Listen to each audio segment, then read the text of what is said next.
Greetings, Furidashi listeners. In this episode, we sit down to tackle Larian's colossal new game, Baldur's Gate 3. We really only scratch the surface here, but we try to focus on the many ways in which the game addresses the question of freedom, both in gameplay terms as well as thematically. And we dig into how, unlike most RPG video games, Baldur's Gate 3 actually lets you roleplay in the classic tabletop sense. If you like what we do here, you can subscribe to the podcast on Patreon, where you will receive a bonus episode every month, as well as access to our full back catalog. Or you can rate and review us on iTunes, if that's more your speed. No pressure, though. We're glad you're with us in whatever capacity you may choose. And so with that out of the way, let's get on with the show.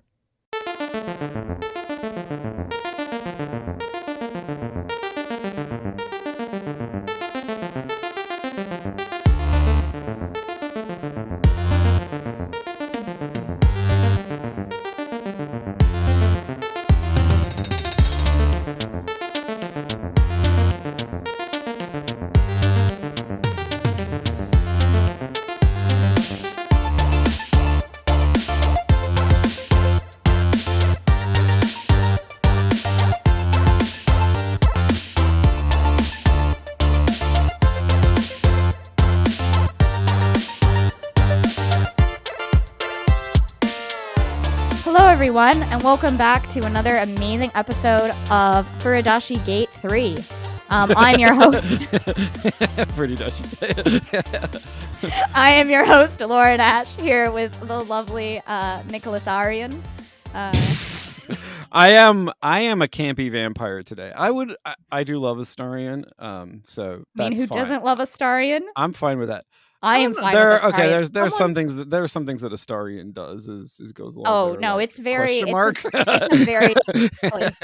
All right, so speaking of selfishness, which is ourselves today, we just wanted to thank all of our Patreon subscribers. Without you, we really wouldn't be able to kind of cover our costs and keep things kind of going as they are. So we super appreciate you. That being said, going forward, we're gonna have a bunch of talking today about Baldur's Gate 3, and we're going to both understand and recognize what we need to do to serve you guys better. So stay tuned for that. But we'll be talking more about, as you know, in this episode, Baldur's Gate 3. Yeah. But also, strangely enough, how both of us, whether playing single player or multiplayer, we're really excited to talk about how, we were wrong. We talked about the social aspect of tabletop and tabletop gaming, particularly outside of the video game kind of spectrum.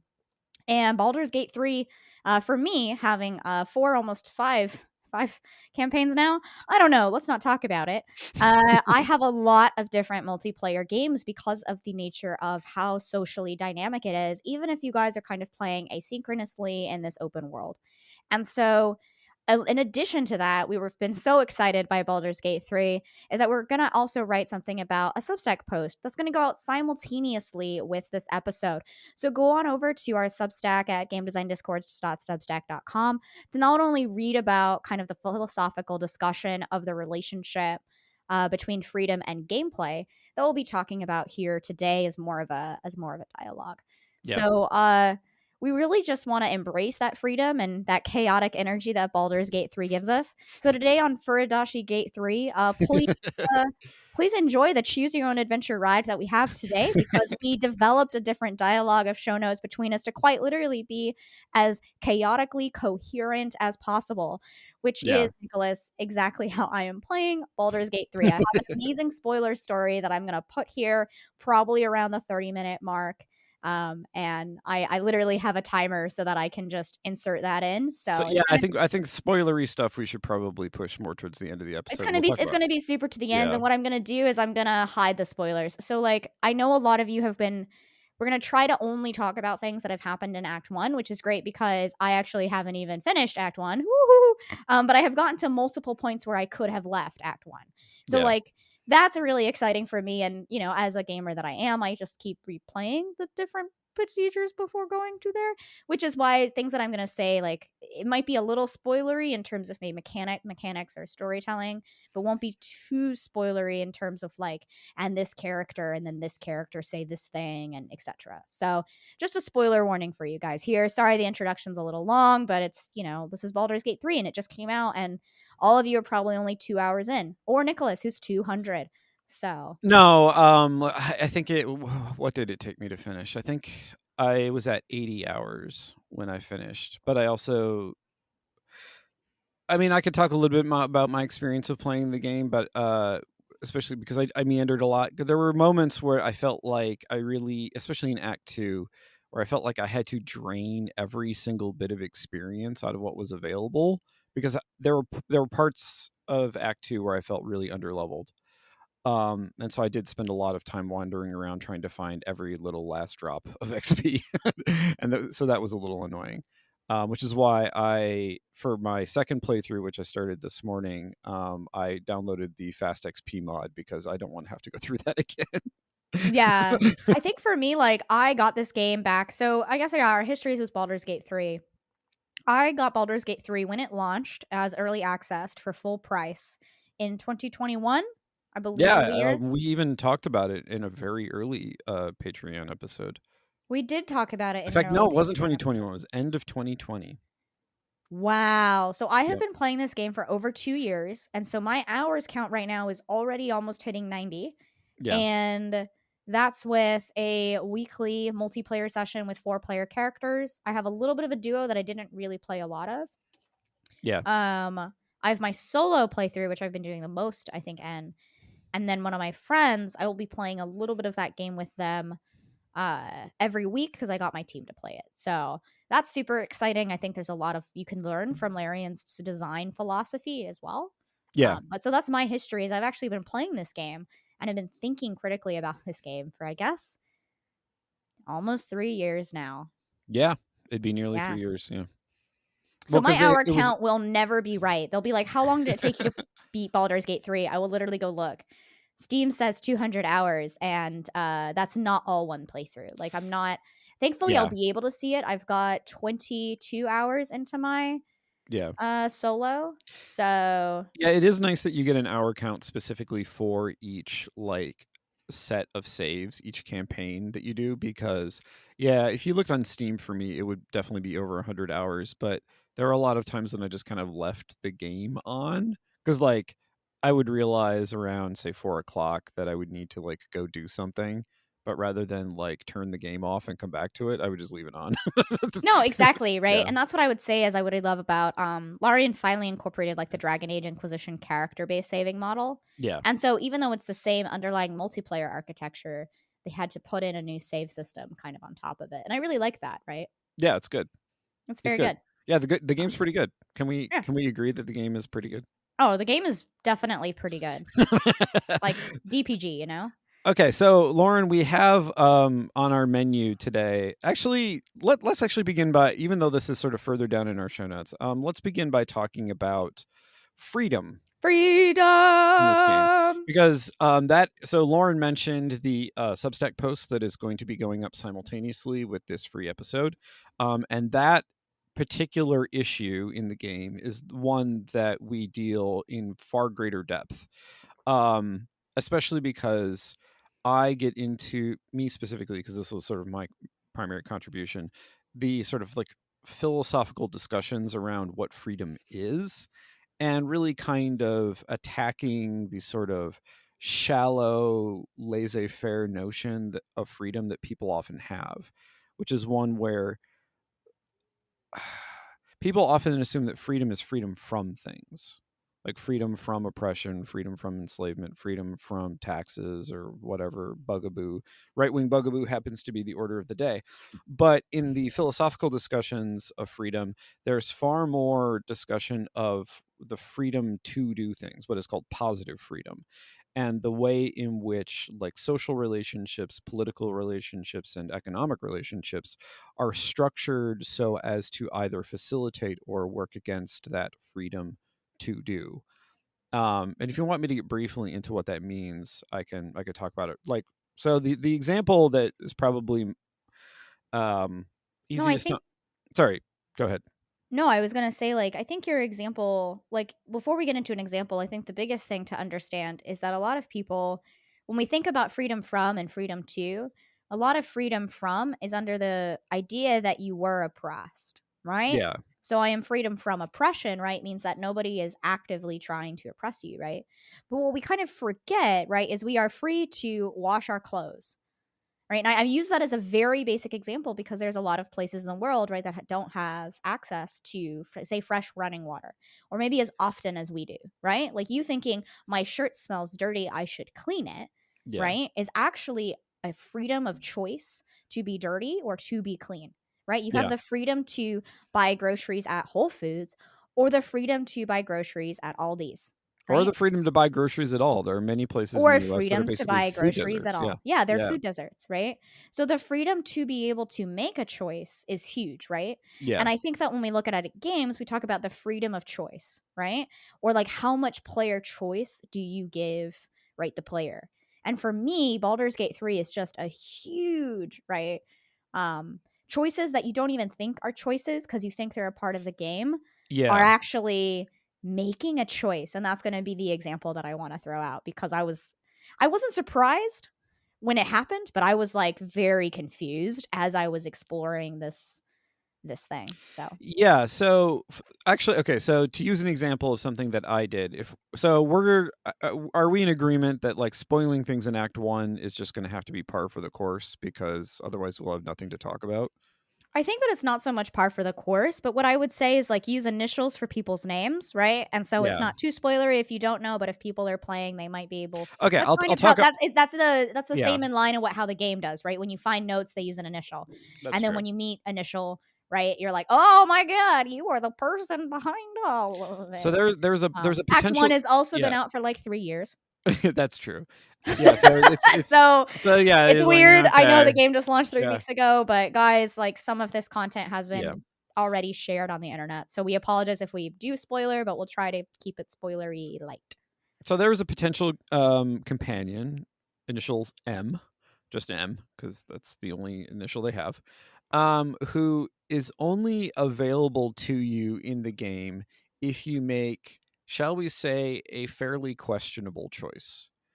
And a choice that will have not just ramifications in terms of like what other companions you can bring along, but also will cut you off from a number of like long-standing quest lines.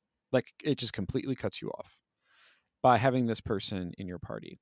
And the thing is, what's really interesting about them is not just the sort of classic like, oh well, can I redeem this individual, but also because they are the one companion of all of them who reflects upon the others, who actually will openly talk to your character about the other companions and also just other NPCs in the world. Like you can ask them about their opinion, and their opinions are weird, but also weirdly insightful at times.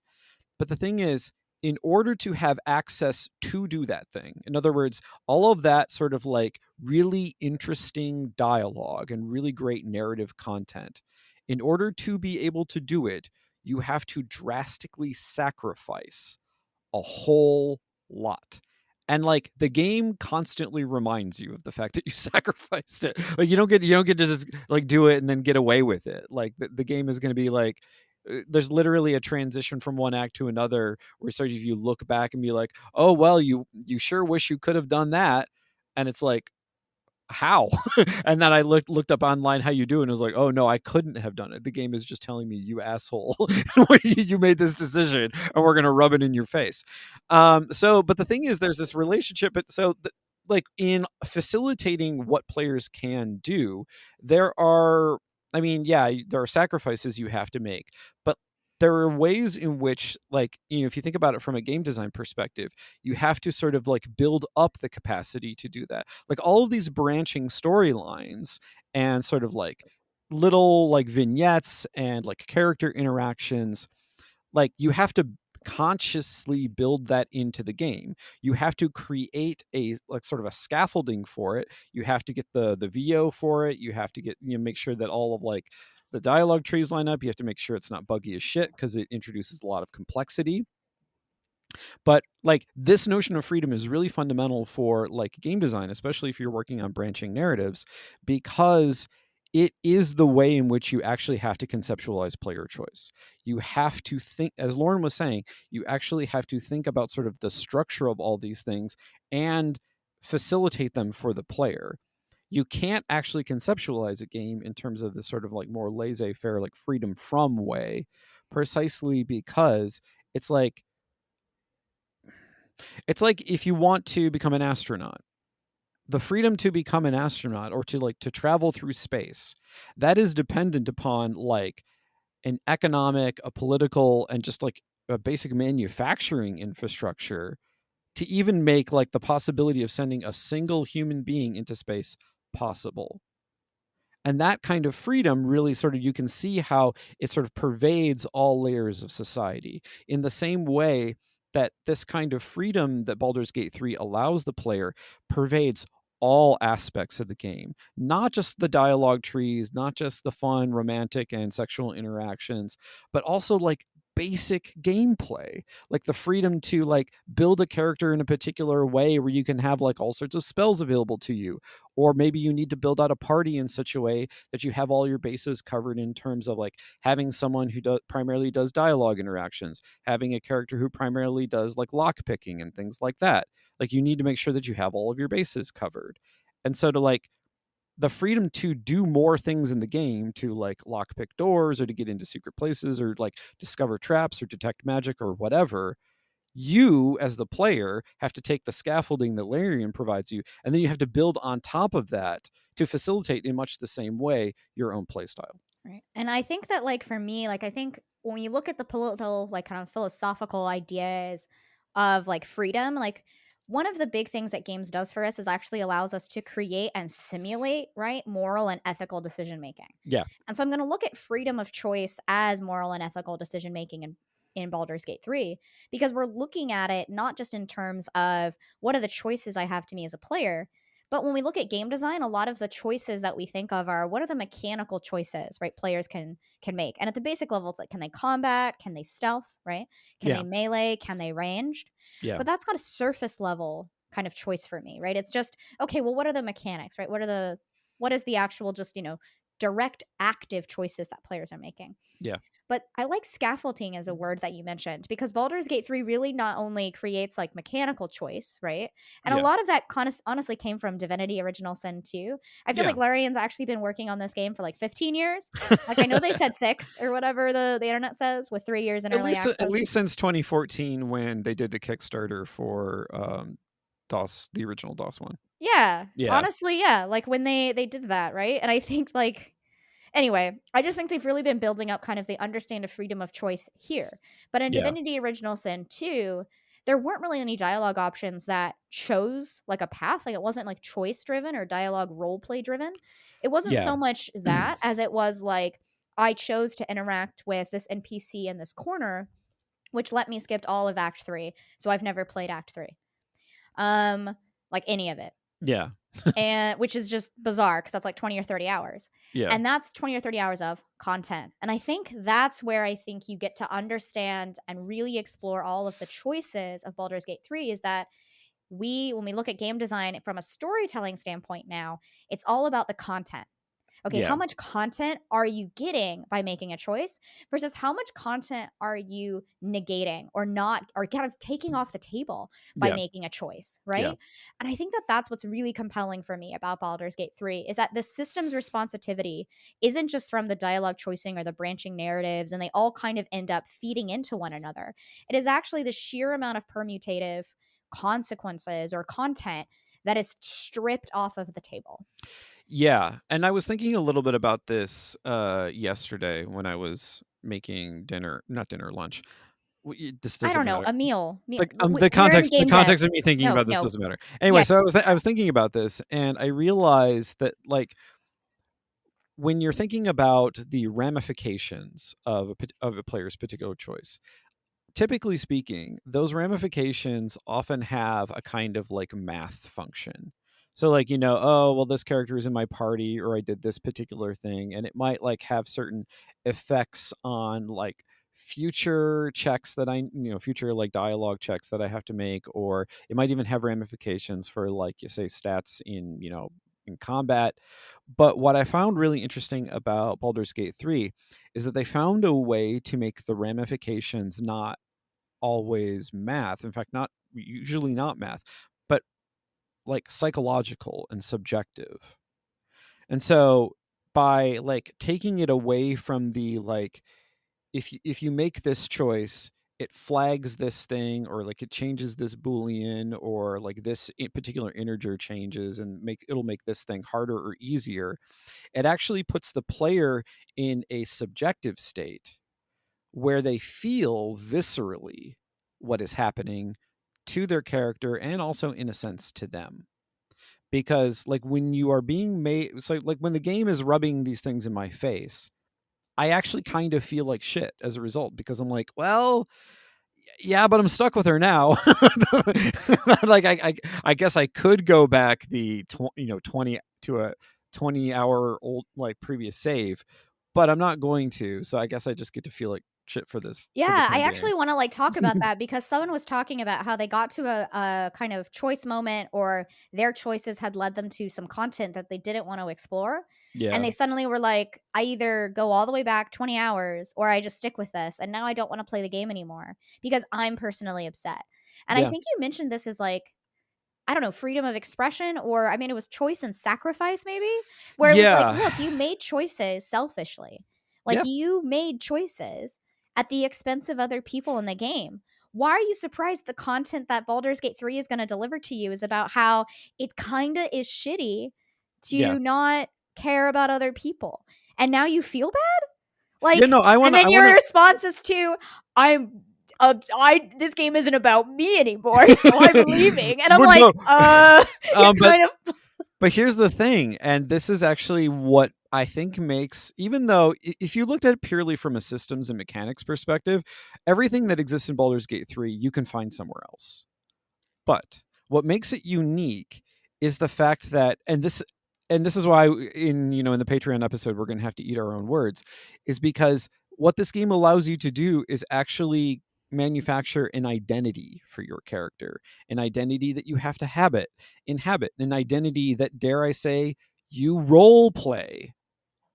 And the fact that the role playing and it's really interesting that so many people bristle at the notion of like having actual role play, like in the classical sense, foisted upon them, because aren't these RPGs? Haven't these always been RPGs? And and no. but apparently not. No, they No. haven't. No, they They really haven't haven't. been. Yeah. Yeah, and I like this is the chaos part, right? Where I go, okay, so this is where when we talk about role play, we talk about a very specific mechanic I'm going to call it a reward system in Baldur's Gate 3 because it kind of is, but really guys, it's just UI. It's Yeah. just UI and an added feature. Like it literally is it is something that they kind of took from 5e, but like it's not it actually exists in 5e and no one uses it. And the reason why no one uses it is that you have a real human DM that's just like, reroll your dice because I really don't want you to lose this fight, right? Or I don't want you to lose this check. By the Or way, we're talking about Dungeons and Dragons 5th oh, edition, in case anyone is curious. yeah. Now, if any of you is also curious, Baldur's Gate 3 was not a game and is actually not a sequel to Baldur's Gate 1 or 2. It kind of is, thematically. But it's really a Yeah. sequel to Divinity Original Sin 2, so you could call this Divinity Gate Original Baldur's 3. And I think that I bring this up because it has a lot of the mechanics and systems from these previous titles. And Divinity OS2 was really built in the kind of like in the spirit of being a tabletop kind of multiplayer experience, right? It really, like, that's how they launched it, was this is a co-opetition game, right? Yeah. And it was one of the first kind of PvE, PvEVP kind of co-opetition. And the only PvP aspect is really just you're allowed to fight your friends. Yeah. And I think that that's interesting because the game isn't like you can also then revive your friend even if you're kind of on opposing sides. Yeah. But the game is a co-op campaign. Now, in Baldur's Gate 3, you can't do that, right? Because this is a Dungeons and Dragons campaign where party members usually don't fight each other, right? But that isn't necessarily true. This is in multiplayer, okay? I'm sorry that I'm going a bit on a tangent here with something that they took from D&D, but is that this is very important to kind of the social table talking aspect, is that while you can throw your party members, if they're small enough, right, into combat or out of combat or whatever you want, you could also shove them and kill them, right? Yeah. You can hit And them if with in AoE multiplayer, spells. right, if you're the first person that joins, you could technically embody, like if you're the host, I could embody my friend and lock them out of playing their own character, right? You can grief people, sure. Like that's how Yeah. you could do it in D&D too, right? Um, and what I think though, right, is that in single player, while you're inhabiting and you could potentially like kill off your companion members, there's something really fascinating that lets you give a higher insight into the characters, not only that you're playing as a player, like what's your background, but Yeah. all to the other companion characters. And then in multiplayer, by extension, you get to see all of your like the human players' backgrounds and characters on a screen called inspiration. Inspiration is the D&D 5e mechanic where if you do something that is true to your character, you get rewarded for it by being able to reroll a die. Yeah. And each player has their own set, right, of inspiration. In Baldur's Gate 3, this mechanic is shared. And so you can reroll any die. It can be like outside of combat, right? Yeah. It's a dialogue choice die. But what's really fascinating is that when we talk about role play, right? And we talk about like who our character is, to be completely honest, right? We don't really ever know, or we're always playing ourselves, even at the table. Yeah. You know, I am a fire, like power hungry sorcerer who like lights everything on fire. And it's like, I'm a chaos witch. And it's like, yes, Lauren, you are a chaos witch. But what's fascinating is that Lauren's revealing things about herself that maybe she doesn't. if I am revealing anything on the podcast that none of you from following me Yeah, no, on, yeah, it's pretty obvious that you're a chaos witch. yeah, like Exeter or whatever, or the blue. Actually, personally, I think I will. I'm not going to delete my Twitter, but I think I will move to like seriously move to Blue Sky. Even if no one's there, I feel safer and more comfortable.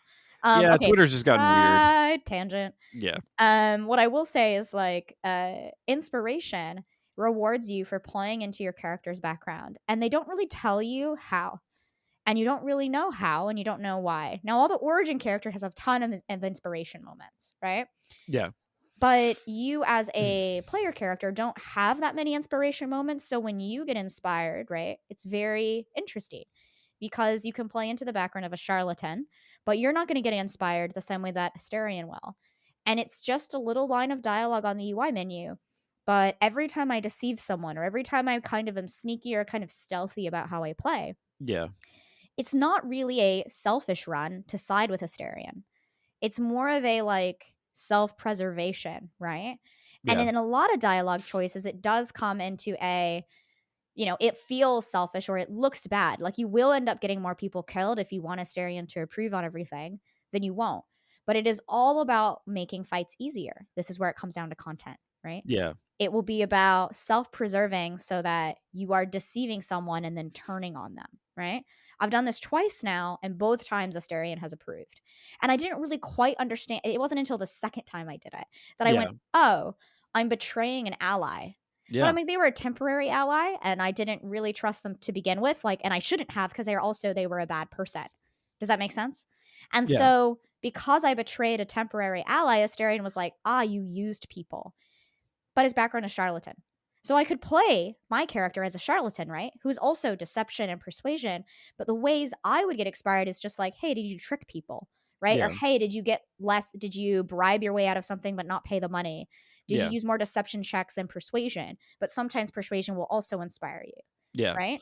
And I think that that's really powerful because now I'm actually learning more about my character that I've created, who is a drow sorcerer, but is also like a noble. That because I could do really innocuous things like, oh yeah, like I showed that I was more powerful than you.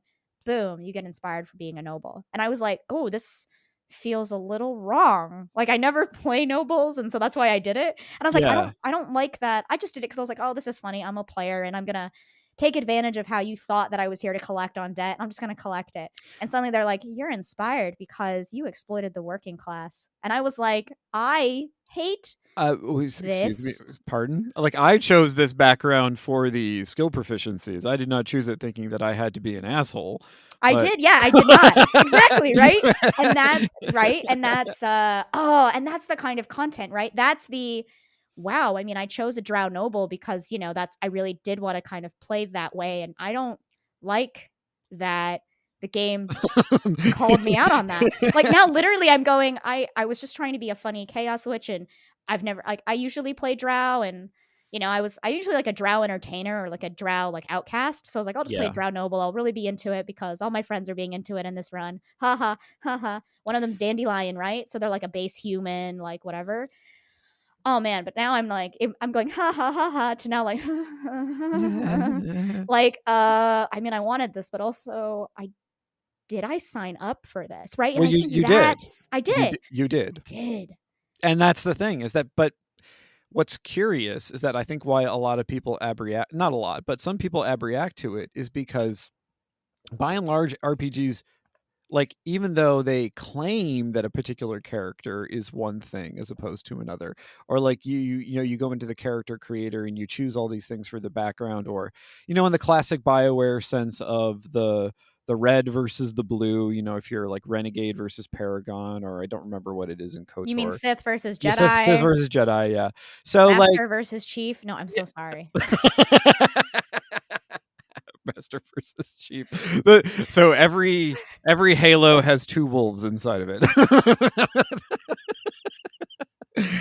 Anyway, but the point is that like those aspects of the quote unquote role play in the games, they're basically math. They're mostly math. They may have a little bit of they may have some Well, math ramifications. that doesn't have a story attached to it, just so we're Well, no, clear, here's right? well, yeah, but yeah, it may have some ramifications in terms of like story or like character relationships, etc. But what's different about this is that like it's not just the subjective thing I was talking about before, and it's not just math, but it's that the math and sort of the subjective position that the player are put in actually creates a kind of feedback loop. And the way in which that feedback, a gameplay loop, for fuck's sake, it's a gameplay loop. And the way that gameplay loop works is primarily through how skill checks get integrated not only into the dialogue system, but also into exploration. And so it creates this system where like yes, so like if you lean into being a noble, or if you lean into being a criminal, or whatever particular background you happen to have chosen, then the game will give you some math that will allow you to lean into that even further. So like if it gives you these inspiration rerolls, and then you're going around like stealing from people's houses and like doing all sort like doing all sorts of lock picking and sleight of hand checks, and because you have a criminal background, then it's giving you inspiration rerolls as a result. That then sort of creates this environment in which you can now do more of it, because especially theft as you progress becomes a lot trickier to pull off, and a lot more dangerous, because when you get to act 3 and you're in the city, like all sorts of shit will show up. If you get caught, a lot of shit will show up and kill you. And so like, but it allows you to sort of lean into this persona, both in the subjective sense of like, ooh, I'm going to trick this person, or like, oh, I'm going to get away with this, or oh, I'm going to steal from them, or in my case, you're going to go into all the rich people's houses and steal their nice clothes, because all the nice clothes are in Act 3, and it really irritates me that is the case. No, I have been wanting new nice clothes, and like another storytelling mechanic is also just doing loot. I don't think so many people have never seen loot as story, but loot is story. Yeah, And all yeah, of the clothes you find in like Act 1 are destitute, vagabond, like, they're kind of crap. clothes. They're And no, kind of they crap. Yeah, look bad, yeah, right? And all your origin characters start like pretty good, and you have homely clothes, which I think is yeah. just a beautiful English word to say ugly.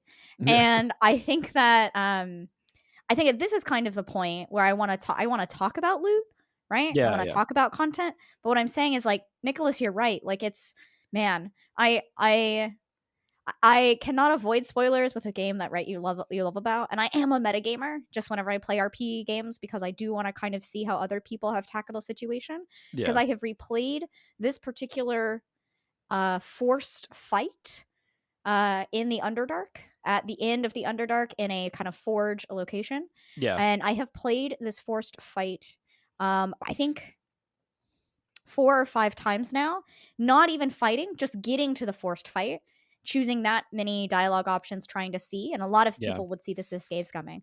So before we kind of move into the skill checks and how dialogue choice is really impactful for the rest of the episode, because I think that that's great, I want to talk about and I want to wrap up this kind of freedom of choice Yeah. with also the freedom to choose not, Yeah.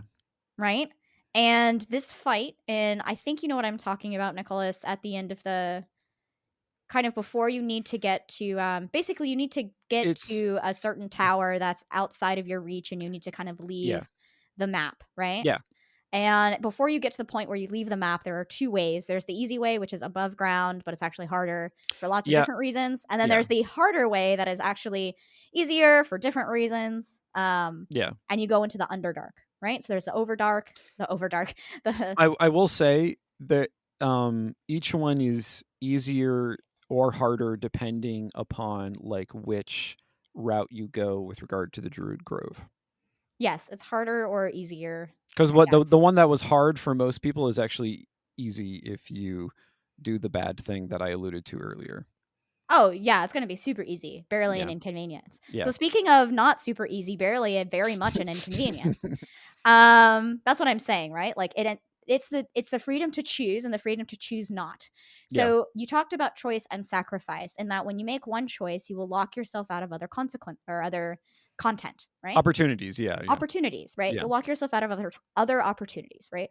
And I'm an opportunist. I want to make the thing that gives me what I believe to be right the most amount of opportunities. Yeah. And in this case, right, it definitely does. Because if you align yourself with one kind of like one path initially, you will be made like the game will kind of scuttle you along very nicely, right? Yeah. You're playing into this flow of content, but you've also have, right, alternatively locked yourself out of other content that could appear later, right?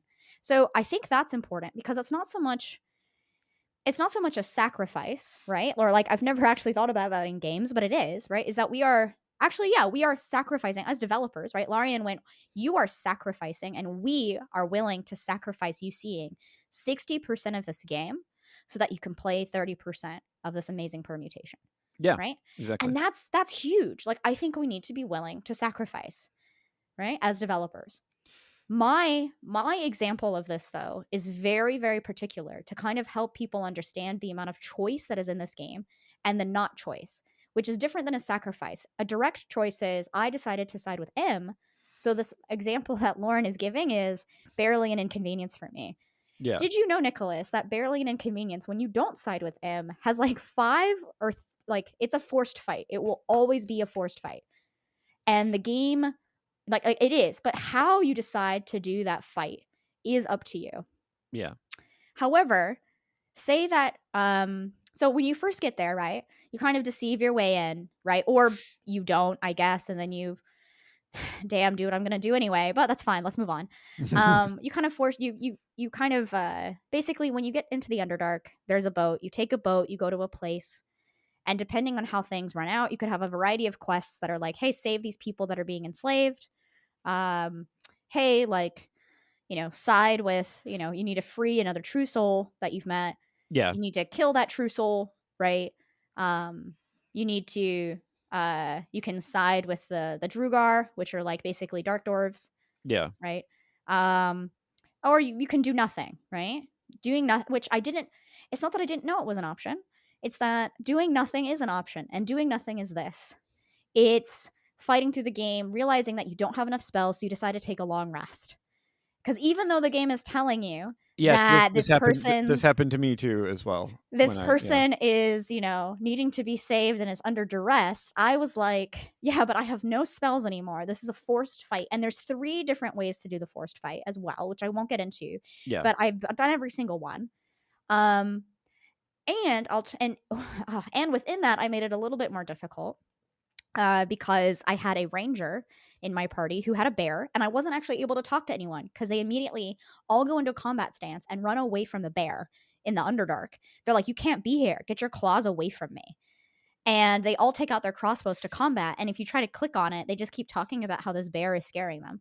So say that then you remove the bear because you're like, this is just a dialogue area. Yeah. Ugh, it is not. So like I long rested, and instead I was like, okay, I'm going to come back. I'm going to be stronger, and I'm going to methodically kill everybody now that I have a full kit. And instead I'm walking through stealthily and going, where is everyone? Yep. everyone is gone. Yep. Oh, this person is just dead now? Oh, it's because they yeah, because Yeah, they are just dead. Yeah. I just left them. Doing nothing is a choice. And I think that I will I note the same thing happens also if you fast travel away from there, because that's how it happened to me. oh, I You didn't you I you did literally. fast travel away and it was okay.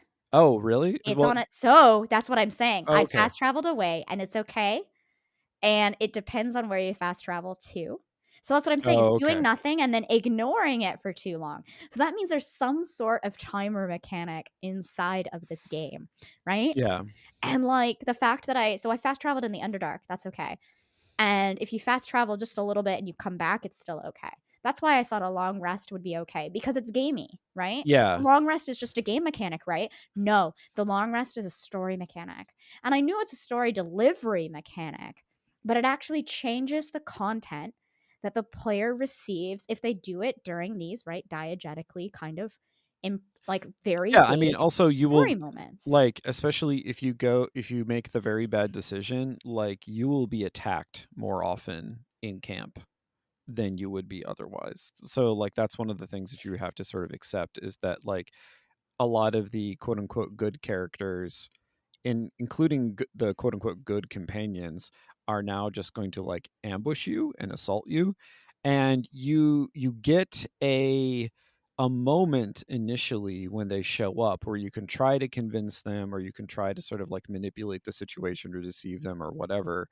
But it is really cool the way in which, like, it's not just a button you press to get all your spells back. It's not just a more complicated button you press. It's something that is actually integrated into the patterns of gameplay, and also like where you happen to be in sort of like the development of the narrative at that point. In other words, it gets integrated back in. And I agree with you. I think it's and it I agree with you so much that it was actually kind of disappointing to me when Larian actually removed one of these from the game, because they had made in Act 2 there is a moment when if you take too long to do something, like, in other words, and it's not even a ton of time, like if you literally just go around the room that you're in and try to loot all the stuff from the fight you just had, if you take too long doing the next thing that you're supposed to do, this character will permanently leave your party and attack you. And when it happened to me, I was like, like I did go back and sort of like, okay, I need to like go to an earlier save and make sure I do this thing that I'm supposed to do. But um about 2 days after it happened to me, I saw in one of the hot fixes that Larian removed it, and I was like, I'm not sure. Like, I understand why you did it because it is pretty drastic, like having this particular character just removed from your party. But I'm like, also in thinking about it, I'm kind of glad I had that experience, even though I didn't let it be canonical for my campaign, because it was precisely one of those moments when the sort of like the subjective position of being the player and role playing your party and your character had real weight to it. Like when that happened to it, like I was shocked, genuinely shocked. But in thinking back upon it in hindsight, I was like, no, this makes perfect sense because this character is behaving in a way like unlike most RPGs. Like this character has a particular personality and a particular worldview and the way they understand things, and the way they work mechanically in the game actually aligns with that. And I thought that was great. And I was actually kind of sad when it was removed, even though I understood why they did it, because there is a kind of balance that, especially when you're designing a game that is doing a thing that, by the way, most other games of its type just don't do. The player can feel a bit brutalized, even though Yeah. it's like, but I'm that's how sorry. it works. That's how it works. And I think that, like, you have to I don't wanna say you have to hurt the player, but, like, you have to hurt the player. Like, the player is Yeah, gonna feel bad playing a game like this that has the methodologies of that. And I'm yeah, so glad you brought up the canon because this is what I wanted to talk about when we talk about save states and we talk about how important they are to the role play experience. So many people say it's save scumming, and it's yeah. because I a don't agree with that lot at of all. role Yeah, playing games don't really they don't if they auto save, like they really rely on you to save. And a lot of players playing this type of game, I think now, because of how good they've heard it is, are not used to having no auto, like not having an auto save, right? And they do auto save at crucial moments, but they don't auto save all the time. This isn't a consistent It's auto pretty. save Yeah, system. it's pretty random when it It's auto pretty. saves. It, it's It's Larian. not. It's Larian, not random. Okay, if you play Yeah, a yeah. Larian game for as long as I have, I've been playing Larian games for the past 2020 until now. Some Like moments where it auto weekly. saves, I was kind of like, why? Well, no, But it'll auto why? save because probably in the pass that you didn't take, like there would have been a content drop there or something that Oh, would have okay. been a little different. Yeah, it always saves at a very specific content drop, whether it's like a small minutia choice or a big minutia choice. That's when all my like that's when our group has been doing it for so long that we're just like, oh, everybody stop. Like we just all were like, oh, it's auto saving, and then we just all stop and we're like, how are you guys? Is everyone It's feeling interesting well? how an autosave will trip you up more than like discovering a trap in a dungeon. That's exactly. Yeah, You trap said in a this. dungeon, you just left click on it. It's like, yeah, I'm gonna disarm that shit. But an autosave, I don't you're like, even have disarming. I like, stop. It's like, yeah. stop. Everybody fucking stop. Everybody fucking stop. The game is auto saving and something is going to happen. Like auto saving is a way for the DM to tell you that something is really important and is about to occur. Yeah. Right. And I'm like, the DM being the game. Right. Yeah. But I'm so glad you brought up the canon because so many people assume, like, have called save scumming as something that's bad to get like a choice that maybe didn't really matter, but it does. And it matters to you because this moment was so drastic that it happened to you. And yes, it had to be one of your companions, getting frustrated at you, turning on you, and murdering you. But I think that, Oh no, I killed them. or you killed them, right? Yeah. But what I'm saying is that, like, in your canon, you were like, I don't want this to happen. Like, I need to now go back to a point in time because my canon playthrough, it's the Yeah. canon, right? And this is something from literary studies that we don't quite talk about too often because in America, at least, because derivative work is kind of frowned upon. And that's really unfortunate, right? Because some derivative work is just so good. And for those of you who don't know what the word derivative means, I'm talking about fan fiction here. I'm kidding. Yeah. You all know what Well, derivative I mean, means. there I are love lots you of things all. that are considered derivative But there work. are a lot Yeah, of things that are translations considered are derivatives. considered derivative works. True. And, yeah. So fan fiction particularly, right? And like my immortal aside, like a lot of fan fiction work can be really, really good, right? That's a deep But cut. we all really understand, right, that there is a canon, right? Yeah. That unfortunately, right, there's the best example I have, at least from my generation, I think, is Harry Potter, right? Harry Potter, right, obviously has a story, but because it took so long for every single book to get out, right, fan fiction authors are fans, they're hungry, they want content, and they also want to insert themselves in their world. Yeah. And so, of course, you're going to get insert fiction into Harry Potter, right? And that's a lot of role playing, right? There's a lot of role play in fan fiction. There's a lot of, well, this isn't a part of the canon, but in this story, Draco and Ginny end up together. So, like, fuck you, Harry, Yeah. right? Which I think, and I liked that story. That was very compelling. I was like, oh, this is very interesting because Harry is just another, Because Harry's James. boring as dirt. Yeah. Yeah, but he's just another James, right? Who was the person that killed, like, that like sent Severus down the whole thing? Anyway, He's just a I boring read too character. much of this I fan don't fiction, know what but else to all say. you Draco Jenny people out there, I love you and I see you. And I think that, damn it, I really wanted to talk about XCOM and visual novels, but I think that to like wrap into that is at least that when we talk about the canon literarily, we know that there's book canons out there. I think that we're now inserting a world, right, where the video games have a canon too. But what's interesting is if you're playing a BioWare game, right, Yeah. like Dragon Age, the canon is very, even in Inquisition, where you have multiple endings, okay? Like I'm Yeah. talking multiple. They're all character specific, and there is still a canon story, right? You're the Yeah. hero, you save the day, regardless of your choices. There's nothing wrong with that, right? And I think that is very traditional, and I quite like that model as a writer in that I know the ending I'm going to get, right? I'm not going to have several permutated endings, and as a developer, it's like I can deliver on that.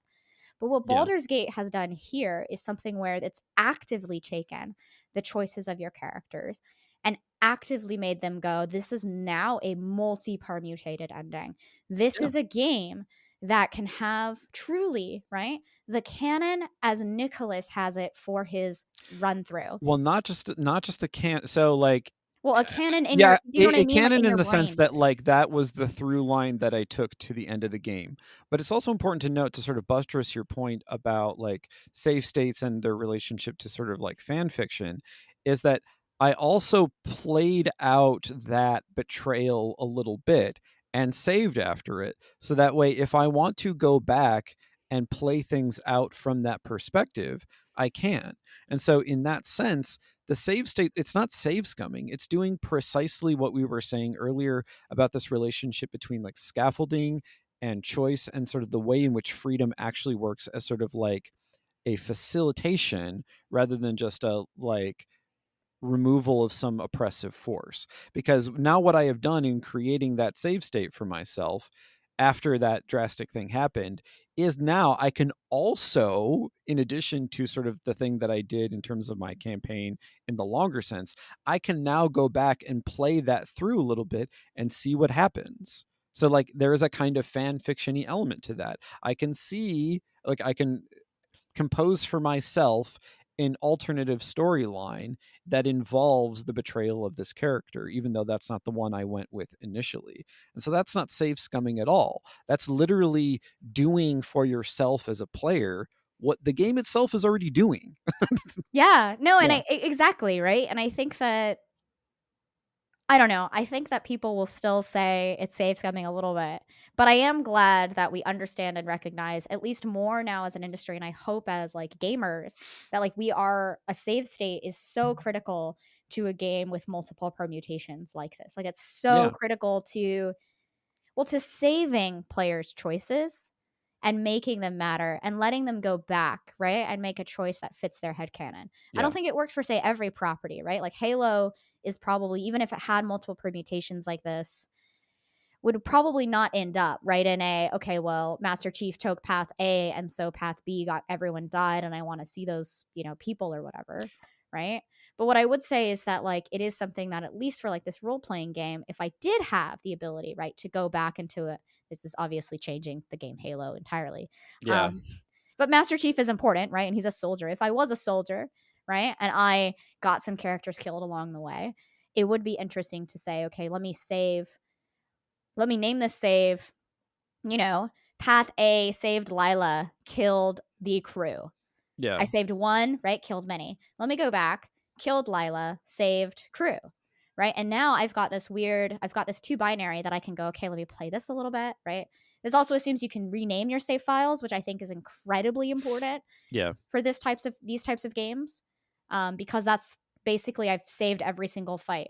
Everyone turns very hard. Yeah. I So have one ally. He sucks. Not still very hard. so to Shadowheart, like, is not a good character for me right now.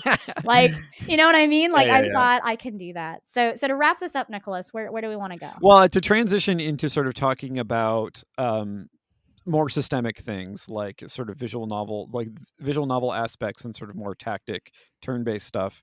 I would note that so some friends of ours at Square Weasel Studios have made a brilliant visual novel called The Chronicles of Teldoon: The Remainder that is shortly going to have an expanded version come out because their Kickstarter was fully funded.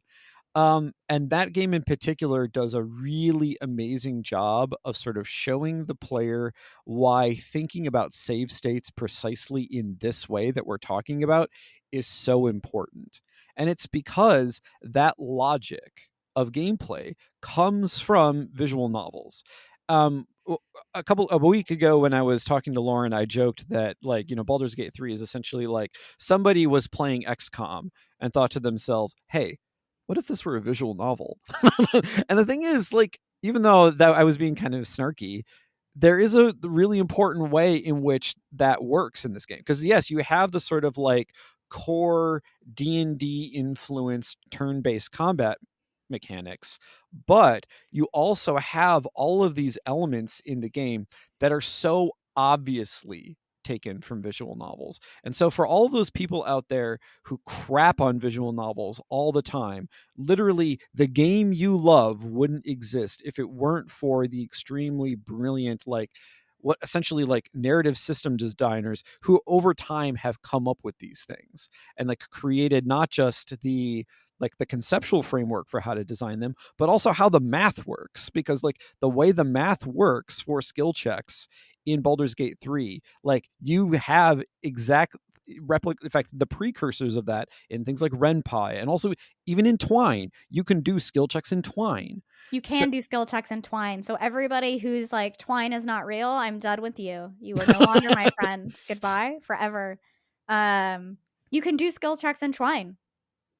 yeah, and the skill checks are so fundamental to how Baldur's Gate sort of constructs an engaging form of like because dialogues aren't just like, okay, I'm going to click through some branches in a tree. They are encounters. They are encounters designed in the same way that combat encounters are thought of. Like you actually, because it's not just that like, so if you think of a game like, say, like the Fallout series, where like particular like dialogue options become available to you based on like particular stats that you may have. This is very different because the thing is, you can have a character who doesn't necessarily have particularly good stats for, say, like a charisma check or a perception check or an insight or whatever, or deception.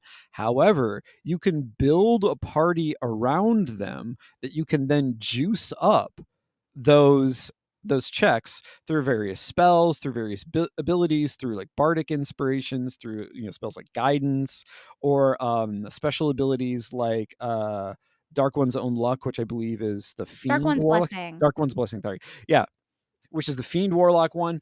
And so like you can put all of these things together such that you can then manipulate dialogue encounters and dialogue skill checks in the same way that you manipulate combat encounters. Yeah. It's really fundamentally, it's very powerful. And I think for me the XCOM thing about it is that like you do have like this tactical awareness of not just the skill checks and dialogue, but like those skill checks and dialogue could make combat, right, go more or less like, I guess I was going to say exciting. No, but I mean like difficult. There we Yeah, go. combat is deadly in the same way that it's deadly in XCOM. Like, Yeah, it is very and this is not, and it scales over time. Like I've been playing Larian games for a while, and I would say that for me, I'm like some encounters, I'm like, wow, these are just typical standard, like this is very easy for me. But yeah, other encounters, like the one that I'm trying to make as easy as possible, that I ended up avoiding completely because I long rested halfway through, yeah. is I also think as an exploration check. So like anyway, I could go into Well, I yeah, think because I mean, there are yeah, combat encounters in Act Two in particular where if you don't approach them very tactically and very skillfully, and also set up your party in ways where you may need to like, I don't know, kite particular characters, you will get one shot. you Like will get one shot. And you cannot survive the amount of damage that is done. And so I think that like to look at the skill checks, looking at visual novels, looking at kind of all of this to kind of encapsulate this and wrap it up. I think the biggest thing that I want to end on, and then I'll let Nicholas wrap us up as well, is that for me, Baldur's Gate 3, it's not that it changes the landscape, but that it shows what a well resourced and large development team, right, can accomplish with something that has already been shown by our indie development friends like Squirrel Weasel Studios, like Disco Elysium, Yeah, right?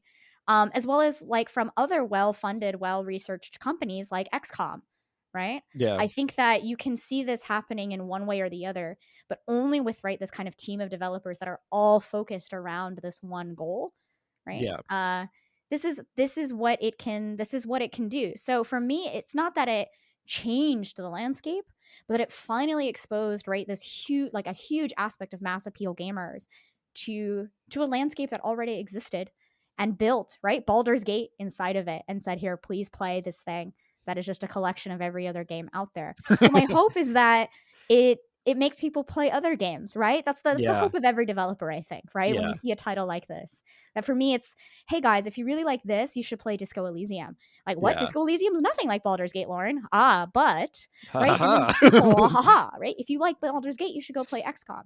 Like, I think this is a game that lifts up all other games. Like, that's what every game developer wants to see, and that's for me. That's what Baldur's Gate is. So, Nicholas, please tell us, what is Baldur's Gate for you? For me, it is that, but it's also like, I mean, I do worry that like the singularity of the experience can't really be produced precisely because of the complexity. Um, I like the idea that it lifts up all of these other like smaller games, maybe at like double A studios or even sort of like independent studios, precisely because you should just play a wider variety of games, generally speaking. But like a game like Baldur's Gate 3 really isn't possible outside of the support of a really large mainstream studio.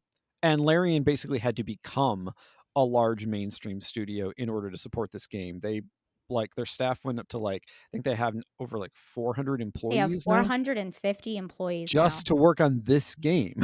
Like and so like that's what a monumental undertaking it is.